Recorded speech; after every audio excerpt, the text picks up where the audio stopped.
Eu tenho uma coisa que a gente chama na psicologia cognitiva de crença central. O que é uma crença? Todo mundo tem uma crença central. Crença central é uma ideia que você tem sobre você, sobre os outros e sobre o futuro e sobre o mundo. E você meio que enxerga o mundo via essas crenças. E eu tenho uma crença central muito forte, que eu identifiquei em terapia, que é uma crença central que a gente chama de desvalor.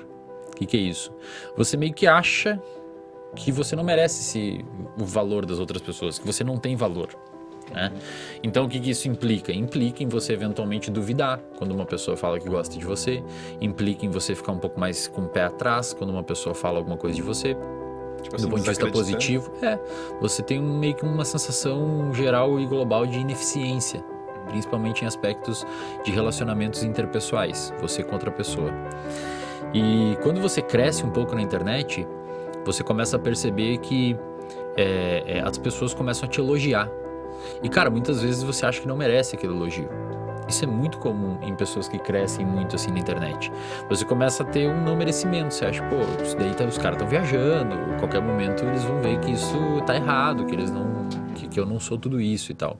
Então, se você teve experiências passadas, por exemplo, relativamente traumáticas, ou você teve experiências passadas que foram reforçadoras do ponto de vista positivo do seu comportamento, o que significa isso?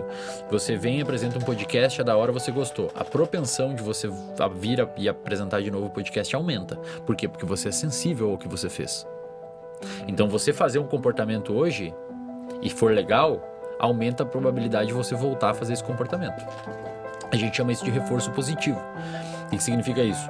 Você trabalha, por exemplo, no YouTube, você faz um vídeo que bomba, esse vídeo te dá um puta dinheiro de volta, uma puta recompensa. E essa recompensa que você ganhou, além das views da galera falando no vídeo e dando like, você é sensível a isso. Então isso gera um reforço positivo em você, aumentando e ditando o seu comportamento futuro. Isso, no seu cérebro, é organizado em camadas de experiências, não camadas físicas, mas sim metafóricas. Tipo uma camada fóssil, eles vão se organizando um em cima do outro. Então tem engramas da sua infância, tem engramas da primeiro colegial, tem engramas do ensino médio, do fundamental, tem engramas do ensino médio, da faculdade, do podcast.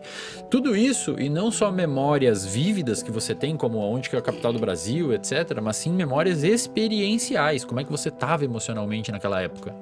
Então, por exemplo, tem gente que agora se lembrar da época do confinamento na pandemia, as pessoas, pode dar um certo frio na barriga. Por quê? Porque elas às vezes elas não lembraram de nada específico, elas lembraram do jeito que elas estavam se sentindo e isso desperta um aumento de ansiedade nela. Tipo, como se acessasse um sentimento. Ou quando você sente um cheiro, assim, por exemplo, e lembra de uma pessoa. Você acessou uma dessas camadas. O problema é que às vezes a gente lembra demais de coisas ruins e desperta uma ansiedade. Quem você é hoje, por exemplo, esse podcast vai construir uma camada no cérebro de vocês experiencial. Se for legal, se for um aprendizado, se for bacana, se for desconfortável, se for agradável. E vocês vão ser mais suscetíveis a responder a propostas futuras. Eventualmente alguém procura uma terapia, etc. Porque isso vai modificar a visão que vocês têm do mundo.